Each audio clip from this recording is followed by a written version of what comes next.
के कह रहे हैं आप गेट टुगेदर नहीं करते। बिल्कुल नहीं करते, और क्या। अगर दिल्ली शहर अच्छा, दत्त साहब हमारे बीच में आ जाते हैं पुस्तक मेले में, और किरण जी इनसे ये पूछ बैठती हैं कि आपके पास जो ये पुराना ख़जाना है उससे आपको क्या होता है, सुकून मिलता है, दुख होता है, क्या होता है? तो बता दीजिए ना क्या होता है। मैंने बहुत ही, एक तो जिसको बोलते हैं ना, गर्व का अनुभूति होती है, एक फ़क्र होता है कि हमारे जो है फोर फादर्स और हमारे परिवार कितनी अच्छी स्थिति में वहाँ थे, और एक झटके में कहते हैं ना रातों रात वो वहाँ से सब छोड़ के आए। हमारा परिवार सितंबर 1947 में वहाँ से आया, फिर अम्बाला बलदेव नगर कैंप में आया, और हम सरगोदा जो है डिस्ट्रिक्ट में भुलवाल में थे, और पिताजी के पास सारी जानकारी थी, इसलिए एक दिन मैं बैठा था तो लंबी जो है मैंने उनसे जानकारी ली थी, और आपको पता ही है कि आपके साथ भी वो मैंने शेयर की थी।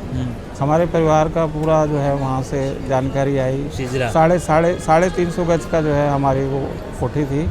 आज भी जो है वहाँ से लोग जो निकलते हैं, पंडित काशीराम की हवेली के नाम से वो लोग जानते हैं। मेरे दादाजी का नाम था, वो जेल डिपार्टमेंट में थे। तो मुझे बहुत अच्छा लगता है जब भी ये जानकारी मैं शेयर करता हूँ, और ऐसा लगता है कि जो है हम वहाँ जा तो नहीं पाए, लेकिन वो एक स्मृतियाँ जो हैं, एक सुनहरी स्मृतियाँ, वो ज़रूर हम आगे अपने बच्चों को दो, अपने मिलने वालों को बताएं कि हमारा जो अतीत है वो कितना समृद्ध था, कितना गौरवशाली था। तो आपके पास वो जो रजिस्ट्री है वो कितने साल पुरानी आप बता रहे हैं? 1933 के आसपास मुझे ध्यान है उस पर। हाँ, उर्दू में है वो सारी। हाँ।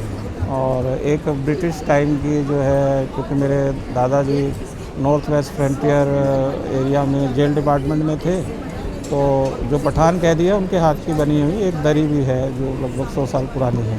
ऐसे ही हमारे पास इतने ही पुराने हमारे पास 2 ट्रंक भी अभी सुरक्षित हैं। तो और जिसको बोलते हैं केशव जी का मैं इसलिए धन्यवाद नहीं हूँ, क्योंकि ये इन्हीं के ही जो है सहयोग से हम वहाँ तक पहुँचे। हाँ, एक प्रयास किया था, और देव योग से केशव जी और हम जो है मिले, और बड़ा अच्छा लगा। आज फिर केशव जी के साथ यहाँ शेयर कर रहा हूँ, और ये हमें याद करते रहते हैं, तो इनका भी तहे दिल से बहुत बहुत आभार। मैंने भी इसीलिए इनको याद किया था। आपके पास जितना साहित्य है, जो आपने रखा हुआ है, उसका आप क्या करने वाले हैं? उसको आपको नहीं लगता कि किसी एक जगह पे रख के उनको कुछ प्रकाशित करवा के और आगे आने वाली पीढ़ियों के लिए वो क्या सहयोग कर सकता है, इसमें आप क्या योगदान करेंगे?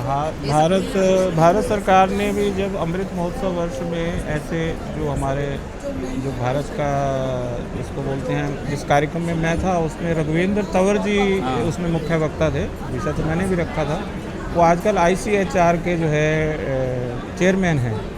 तो मेरा प्रयास है कि वो उसकी एक कॉपी वहाँ, और जो जहाँ ये संग्रह किया गया है उनकी एक फ़ोटोकॉपी वहाँ रखी जाए, चाहे वो स्कैन करके वो रखें, जिससे कि आने वाले जो रिसर्च करने वाले बच्चे हैं उनको भी पता लगे। ऐसा मेरे ध्यान में, मैंने चर्चा भी की।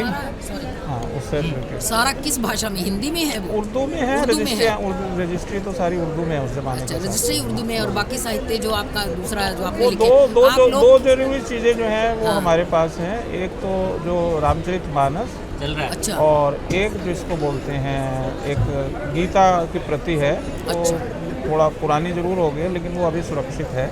तो उसको हमने सहेज के रखा हुआ है। तो बाकी जो 2 ट्रंक का मैं जिक्र कर रहा हूँ उसमें बहुत बड़ा साहित्य लेके आए थे, लेकिन मेरे दादाजी जो है 1959 में उनकी डेथ हो गई थी, और पिताजी क्योंकि मेरे जॉब में थे, तो इसलिए वो बहुत सारा, जब तक मुझे ये समझ आई वो चीज़ें मतलब सब इधर उधर। वो सारा उर्दू में ही है क्या?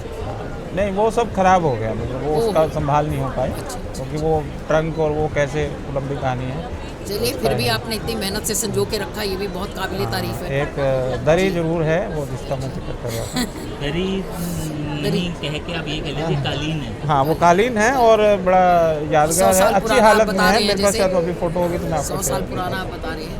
वाकई में आपसे मिलकर मुझे बहुत अच्छा लगा, पहली बार मिले हैं हम आपसे शायद। तो इस तरह के जब हमारे व्यूवर्स फिर बाद में वो हमारे एक तरह से अपने बन जाते हैं और उनको दोबारा मिलना भी अच्छा लगता है, तो इसलिए मैंने पोस्ट एक डाल दी थी। मैंने कहा व्यक्तिगत रूप से पता नहीं किस किस को कह पाऊँ ना कह पाऊँ, पब्लिकली एक डाल देते हैं, जितने भी लोग आ जाएंगे सबसे मिल लिया जाएगा। और उसी में से हमारे बड़े भाई साहब नरेंद्र दत्त साहब। और दत्त साहब का भी जब भी जिक्र होता है तो जहन में झेलम वाला दत्त परिवार आ जाता है। हाँ, वो हमारे यमुनानगर से ही है, हमारी दूर से रिश्तेदारी भी जुड़ती है, बताते हैं पुराने लोग। और हम बात कर रहे हैं सुनील दत्त साहब की। हाँ बिल्कुल, जिनके परिवार का मैंने इंटरव्यू किया था। जी, जी, उनके जी। ताया जी का, सुनील दत्त के ताया जी का मैंने इंटरव्यू किया। बिल्कुल बिल्कुल।